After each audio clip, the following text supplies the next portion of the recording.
हरि ओम। रामाय रामभद्राय रामचंद्राय वेधसे रघुनाथाय नाथाय सीताया पतये नमः। नारायणम चैनल के इस कार्यक्रम में हम पुनः आप सभी लोगों का अभिनंदन स्वागत करते हैं। पूर्व में हम लोगों ने राम जी के चरित्र पर कुछ चर्चा की। उस श्रृंखला को आगे बढ़ाते हुए राम का जो जीवन है, राम का जो आदर्श है, उस पर अगर हम कुछ चर्चा करें तो हम सब इस बात को पाएंगे कि राम का आदर्श हर रूप में हम लोगों के जीवन को कृतार्थ करता है, कृतकृत्य करता है।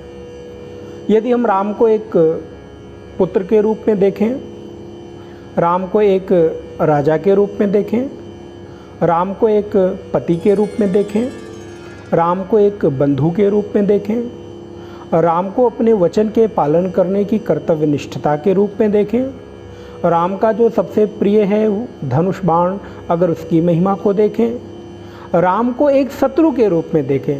आपको आश्चर्य होगा कि शत्रु के रूप में, जी हाँ, राम एक शत्रु के रूप में भी आदर्श स्थापित करते हैं।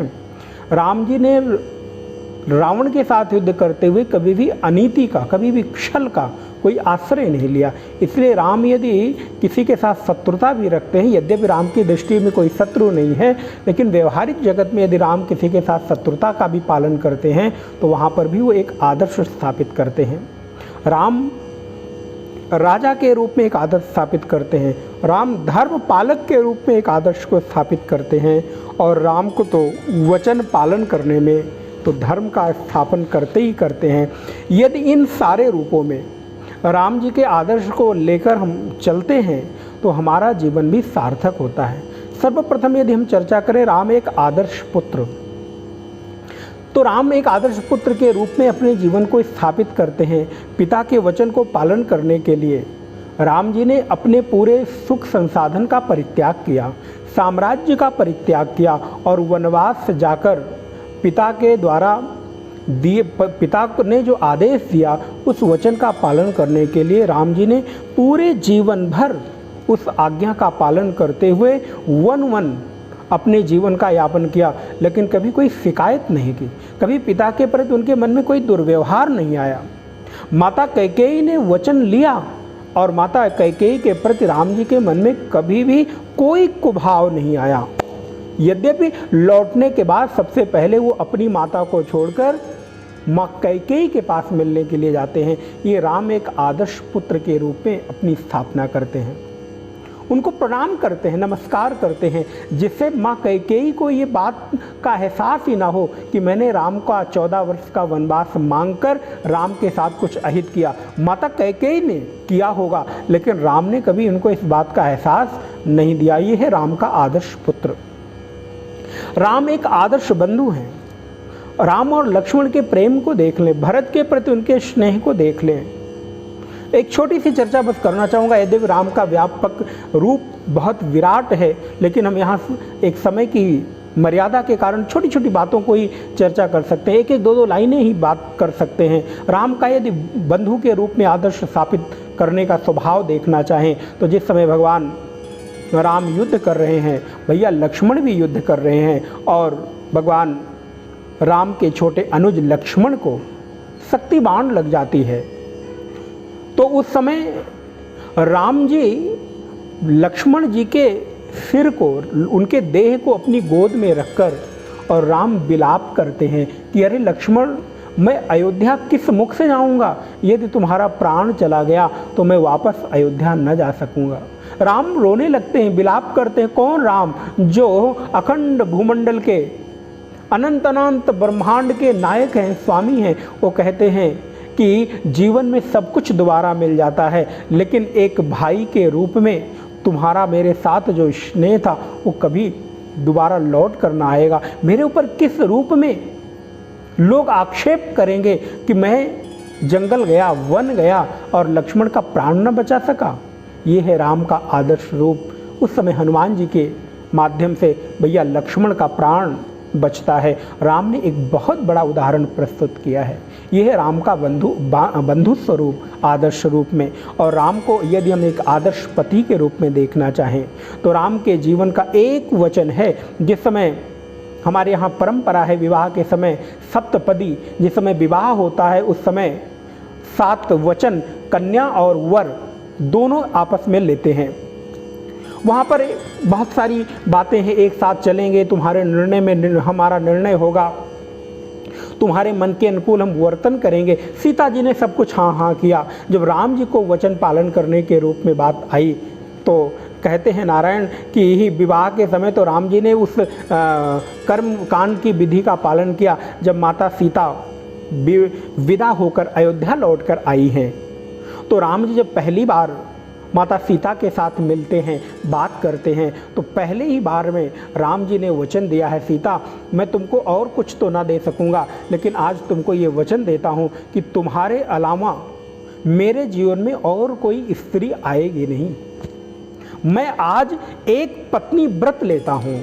और राम ने उसी दिन एक पत्नी व्रत लेकर अपने जीवन में आदर्श पति की स्थापना की है। सीता का त्याग हो गया है, लेकिन उसके बाद भी राम अकेला जीवन व्यतीत करते हैं। उनके पास सारी स्वतंत्रता थी, एक महाराज थे और ये परंपराएं भी थी। उनके पिता ने खुद माता कैकेयी, सुमित्रा और कौशल्या के साथ विवाह किया, लेकिन राम ने उस परंपरा को तोड़ा है और राम अपने वचन का पालन करते हुए एक पत्नी व्रत का धर्म उन्होंने पालन किया है और कभी भी उन्होंने अपने वचन को कभी तोड़ा नहीं। यह है राम का आदर्श पति के रूप में समाज के सामने एक मर्यादा प्रस्तुत करने के। राम को अगर हम देखें एक आदर्श मित्र के रूप में, जब भगवान श्री राम सुग्रीव के साथ मित्रता करते हैं तो बहुत सुंदर बात कहते हैं। सुग्रीव बहुत परेशान है। आप सारे लोग पूरी कथा जानते होंगे, यहाँ कथा पूरी कहने का औचित्य नहीं है, समय भी नहीं है। सुग्रीव का भाई है, उसने साम्राज्य छीन लिया है, सुग्रीव की पत्नी को भी अपने पास रख लिया है। भगवान राम के साथ सुग्रीव की मित्रता होती है और भगवान राम कहते हैं, सखा सोच त्यागहु बल मोरे, सब विधि घटब काज में तोरे। हे सुग्रीव, अब आज के बाद राम तुम्हारा मित्र है। तुम अब अपने सखा के बल पर अपना सारा शोक, अपनी सारी चिंता का परित्याग कर दो। आज से मैं वचन देता हूं कि तुम्हारे लिए सम्यक रूप से मैं घटित होऊंगा, सम्यक रूप से मैं तुम्हारे लिए खड़ा रहूंगा, सम्यक रूप से तुम्हारी प्रत्येक परिस्थिति में अब मैं सहयोगी बनूंगा। सखा सोच त्यागहु बल मोरे, मेरे बल के, मेरे प्रताप से अपने शोक का परित्याग कर दो और अब मैं सब विधि घटब काज में तोरे, तुम्हारे लिए मैं प्रत्येक रूप से खड़ा रहूंगा। यह है राम का आदर्श मैत्री, यह है राम की आदर्श मित्रता। विभीषण शरण में आया है, विभीषण को लंकेश बनाया है। राम की मित्रता भी आदर्श के रूप में हमारे सामने प्रस्तुत होती है। तो इसलिए राम का प्रत्येक व्यक्ति के जीवन को शिक्षा देता है। और अगर राम को एक आदर्श राजा के रूप में देखते हैं, अद्भुत है। राम राज्य की परिकल्पना आज भी सारी की सारी लोकतंत्र और प्रजातंत्र की जितनी भी व्यवस्थाएं हैं, आज अगर कोई सपना देखता है, कोई मंत्री हो, कोई मुख्यमंत्री हो, कोई प्रधानमंत्री हो, किसी राष्ट्र का राष्ट्राध्यक्ष आज अगर सपने देखता है तो कैसा राज्य बनाना चाहता है, कैसे देश में अपने देश की व्यवस्था बनाना चाहता है, सब कहते हैं मुझे राम राज्य की स्थापना करता है। आज की सरकारें भी राम राज्य का उदाहरण लेकर और आगे बढ़ती हैं, जहां पर किसी के साथ किसी का कोई बैर नहीं है, सभी लोग अपने जीवन में सुखी हैं।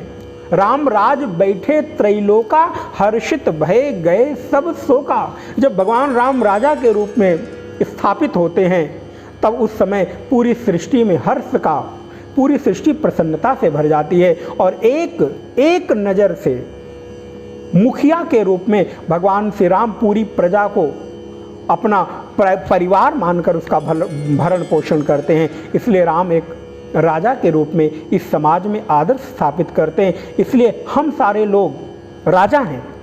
एक परिवार का मुखिया एक राजा है, छोटा राजा है, घर का राजा है। तो इसलिए घर का जो राजा है, जो घर का मुखिया है, उसको भी कैसे होना चाहिए? उसको भी राम की तरह होना चाहिए। अरे भाई, कोई प्रदेश का राजा है, कोई देश का राजा है, कोई एक समाज का राजा है, कोई विधानसभा का, कोई लोकसभा का राजा है, कोई पूरे देश का राजा है, लेकिन हम और आप जिस घर के मुखिया के रूप में हमारे ऊपर जिम्मेदारी है, दायित्व है, तो मैं भी तो उस परिवार के कुछ लोगों का भरण पोषण करने के रूप में हूँ, तो मेरा स्वभाव कैसा होना चाहिए? भगवान राम के जैसा होना चाहिए। कैसे? बोले मुखिया मुख सो चाहिए, खान पान महु एक, पाले पोसे सकल अंग, तुलसी सहित विवेक। बड़ी सुंदर चर्चा यहाँ पर श्री गोस्वामी जी ने की।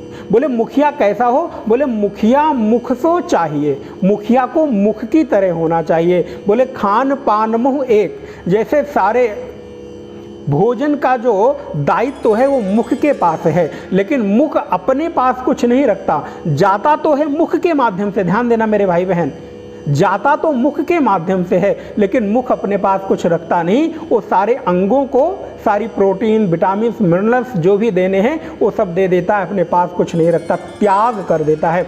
ऐसे ही प्रत्येक घर का मुखिया जब तक त्याग नहीं करेगा, तब तक उसके घर के अंग, घर के परिवार के लोग कभी भी परिपुष्ट नहीं हो सकते, उसके परिवार के लोग कभी भी हृष्ट-पुष्ट नहीं हो सकते। जैसे अगर मुख अपने पास सब कुछ रख ले तो हमारे अंग कैसे पुष्ट होंगे? लेकिन नहीं, मुख त्याग देता है तो हमारे हाथ, पैर, आँख, नाक, कान, मुख सबको वो प्रोटीन, विटामिन देकर सबको पुष्ट करता है, सबका पालन करता है। ऐसे ही घर के मुखिया को भी करना चाहिए, उसको एक निगाह से एक जैसा सभी के साथ वर्ताव करना चाहिए। इसलिए मुखिया मुख सो चाहिए। तो राम एक मुखिया के रूप में, एक राजा के रूप में, एक आदर्श के रूप में यहाँ पर प्रस्तुत करते हैं। और राम एक शत्रु भी बनते हैं तो एक आदर्श स्थापित करते हैं। यद्यपि राम की दृष्टि में कोई शत्रु है नहीं, लेकिन व्यवहारिक रूप से जब राम रावण के साथ युद्ध करते हैं तो वहाँ पर भी उन्होंने आदर्श स्थापित किया है। किसी भी प्रकार से उन्होंने अनैतिक छल के साथ युद्ध नहीं किया है। यद्यपि ऐसा कहा जाता है प्रेम और युद्ध में सब कुछ जायज़ है, कुछ भी किया जा सकता है, लेकिन राम ने कभी भी छल नहीं किया। युद्ध के पश्चात भी अपने छोटे अनुज लक्ष्मण को भेजते हैं और कहते हैं जाओ रावण से कुछ शिक्षा लेकर आओ। यद्यपि वो शत्रु है, लेकिन फिर भी राम ने उस रावण के भाव को समझते हुए लक्ष्मण को भेजा है। ये क्या है? ये राम का एक आदर्श स्वरूप है। और नारायण राम का जब रावण के साथ युद्ध समाप्त हो जाता है तो उनका बैर भी समाप्त हो जाता है। ये शिक्षा लेने वाली बात है हमारे और आपके जीवन में। आपके जीवन में भी यदि कभी किसी के साथ कोई बैर हो जाए, कोई झगड़ा हो जाए, कोई दुश्मनी हो जाए, तो पूरे परिवार के साथ नहीं, पूरे आने वाले खानदान के साथ नहीं, और उसके बच्चे तक के साथ नहीं। आजकल क्या होता है, पिता के साथ दुश्मनी रही तो वो दुश्मनी बेटे तक चली आती है। ये हुआ क्या? नहीं हुआ। राम की शत्रुता रावण के साथ थी तो लवकुश की शत्रुता आने वाले उसके वंशज के साथ नहीं रही या विभीषण के साथ नहीं रही। लेकिन हम और आप क्या करते हैं? पिता की दुश्मनी यदि पिता के दूसरे के साथ रही है तो वो बेटा भी उस दुश्मनी को आगे बढ़ाता है, मानो वो एक परंपरा लेकर चल रहा हो। ना, ये जीवन में हमें आदर्श के रूप में लेना चाहिए। और महाराज राम एक धर्म पालक के रूप में भी आदर्श स्थापित करते हैं। पूरी प्रजा का मर्यादा के साथ पालन करते हैं, तभी तो मर्यादा पुरुषोत्तम कहलाते हैं। और राम एक वचन का निर्वहन करने में भी अग्रणी भूमिका निभाते हैं। वो राम एक आदर्श प्रस्तुत करते हैं। अगर उन्होंने एक बार एक वचन दे दिया तो उस वचन को कभी खाली नहीं दे करते। वाल्मीकि रामायण में कहते हैं रामो द्वैर न भाषते, राम कभी दो नहीं बोलते, जब बोलते हैं तो एक बोलते हैं, अर्थात उनके द्वारा बोला गया वाक्य हमेशा अकाट्य होता है। इसीलिए तो वो धर्म पालक हैं, इसीलिए तो सत्य के वाहक हैं वो। इसलिए राम एक वचन पालन करने में भी अपने जीवन में मर्यादा स्थापित करते हैं। रघुकुल रीति सदा चली आई, प्राण जाई बरु बचन न जाई। ये है रघुकुल की मर्यादा, और इस मर्यादा का पालन भगवान श्री राम ने भी किया है। और भगवान राम का बहुत प्रिय है धनुष और बाण। भगवान राम का बाण अमोघ है, अगर एक बार किसी के ऊपर चल जाए तो उसका प्रहार कभी भी खाली नहीं जाता। इसीलिए देखिए आज भी कहावत चली आई है, ये रामबाण दवा है। इसका तात्पर्य क्या है? रामबाण का तात्पर्य है कि अब ये खाली नहीं जाएगा। अगर ये दवा दे दी तो ये अब काम करेगी, क्योंकि राम के बाण में ये सामर्थ्य थी और राम के उस धनुष बाण ने भी, उस कोदंड ने भी ये आदर्श स्थापित किया कि उसने एक बार जिसके ऊपर प्रहार किया उसका प्रहार कभी खाली नहीं गया, वो अमोघ है। इसलिए राम का जो बाण है वो भी एक प्रहार में अपने शत्रु का नाश कर देता है, इसलिए राम बाण कहा जाता है। इसलिए राम के सम्यक जीवन को अगर हम देखें तो पूरा का पूरा जीवन हमारे लिए एक पाठशाला है। उनका प्रत्येक जीवन दर्शन हमारे लिए एक शिक्षा देता है, जो हम अपने जीवन में एक अंश में भी यदि उतार सकें तो हमारे जीवन की जो समग्रता है वो सार्थक सिद्ध होगी। हम और आप भी इस नारायणम चैनल की जो प्रस्तुति है, इस प्रस्तुति का लाभ लेते हुए यथासंभव अपने जीवन में इन सत वचनों को, इन सुंदर वचनों को धारण करें, अपनों को धारण कराएं, स्वयं को धारण कराएं, और जो आपके चाहने वाले हैं, जिनका आप प्रिय चाहते हो, उन तक भी इस बातों को पहुंचाएं, जिससे उनके भी जीवन में यदि एक भी वाक्य कहीं उनके हित का कारण बन गए तो वो भी आपके लिए पुण्य का कार्य करेगा। आप उस पुण्य के भागी बनेंगे। एक बहुत सुंदर बात कही जाती है, यदि आप किसी का हित चाहते हो, अच्छा चाहते हो, तो एक काम करो, उसका सहयोग नहीं कर सकते, दान नहीं दे सकते, उसको धन नहीं दे सकते, समय नहीं दे सकते, पैसा नहीं दे सकते, तो एक काम करो, उसको अच्छे काम में लगा दो। तो जिसका हम हित चाहते हो उसको अच्छी चीज़ों में लगा दें। और इस संसार में अगर किसी को मैंने सत्संग की ओर, किसी को एक सकारात्मक दिशा की ओर, किसी को एक अच्छे महापुरुष की ओर, किसी को सुंदर वचनों की ओर यदि हमने प्रेरित कर दिया तो इससे बड़ा हित संसार में कोई और हो नहीं सकता है। इसलिए हम लोग आए इस प्रस्तुति के द्वारा, इस नारायणम चैनल की सार्थक पहल को समाज के जन जन तक पहुंचाकर हम अपनी सेवा और अपनी भूमिका को अदा करके पुण्य के भागी बने। इस मंगल कामना के साथ हम आप सभी लोगों का बहुत बहुत मंगल कामना, शुभ कामना करते हैं। भगवान श्री राम आपके जीवन में सम्यक सुख, शांति, समृद्धि और भक्ति शक्ति के साथ आपके जीवन को समुन्नत मंगल करे। ऐसी मंगल कामनाओं के साथ ओम शांति ही शांति ही शांति।